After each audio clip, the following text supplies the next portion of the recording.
These are the 4 types of burden you should never bear.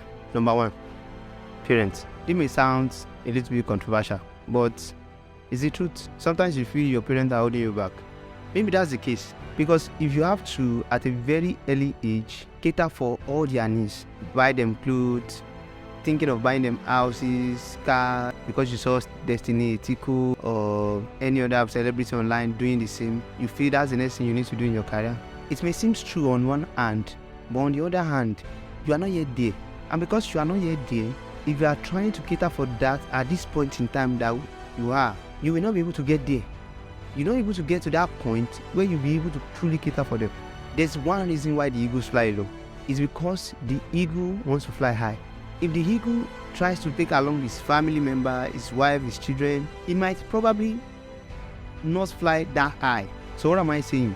Try to avoid catering for your parents too early in your journey.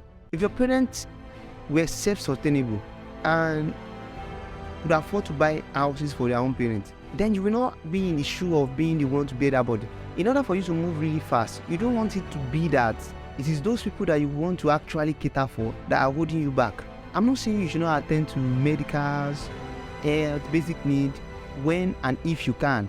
I'm saying don't make it your cause trouble to put your parents first in this journey of becoming somebody. Because if you do, you will just be the proper child that is trying so hard to cater for his family. Your 100k salary will not get anywhere. Will not help you and even your parents in the long run. If you are earning 100k today and you are not able to withdraw some certain amount out of that 100k and put it away for savings and investing, building a business, you will not be able to build wealth to a point where you actually cater for your parents. Number 2, your church. It is a burden of Christ, not a burden of Elo. Why? Everywhere they will find you, because you are bearing the burden of Christ, you are not actively in the market to make money and impact.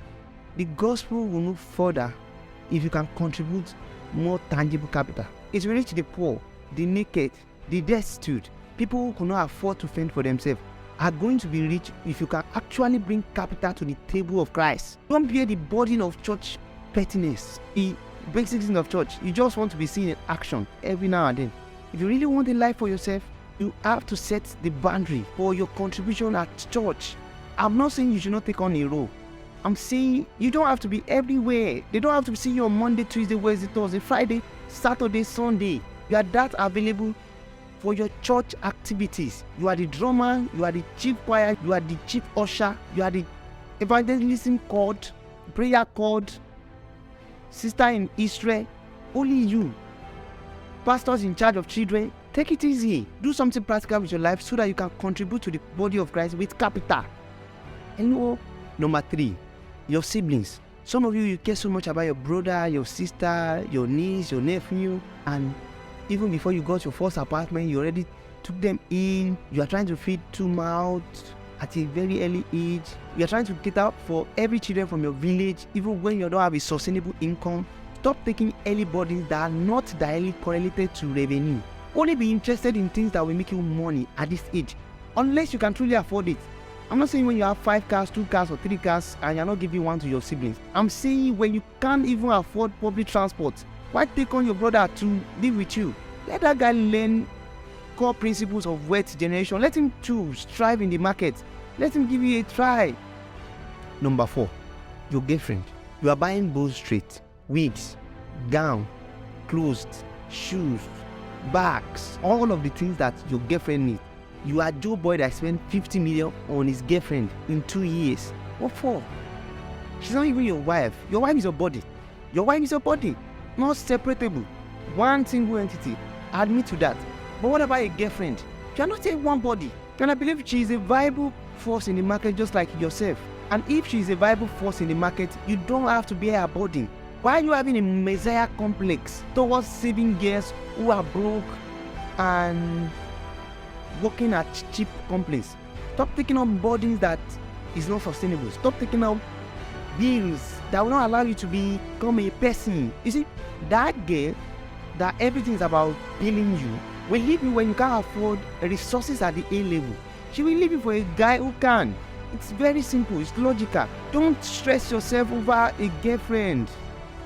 For what? She's not going to stop billing. Not even when you marry her. Hello, not now. Maybe later. When you can truly afford it. Number 5, your friends. You are the chairman among chairmen. You do good at provide accommodation for everyone. Feeding, clothing is on you. You are even sending some of your friends on vacations. Please do good for yourself. Save yourself before you save the world. Some friends will not give you any return back. It's okay. You are doing it for the world. I get it. But don't do it at the detriment of your progress. Don't do it for the camera. Don't do it for the show. Don't do it just to feel good. Be practical with your earnings. You see, all the money you are making today are not going to last forever. There's a limit to your agility, to your ability to produce wealth every time. And if you figure out there's that limit, there's that intending weakness that is coming your way towards your old age, then you should know that you have to be frugal in some sense. Here is the truth. I have friends that help. I have friends that have sheltered, clothed, fed. But I'm saying when you can't afford it, don't do it. Do you have the balance in your bank account?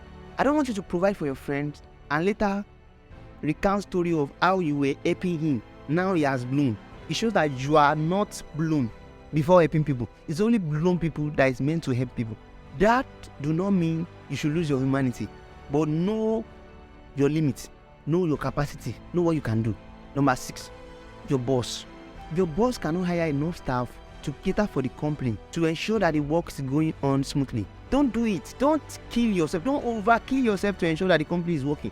Especially from bosses that will never in a million years to come appreciate all that you are doing. In fact, won't see it.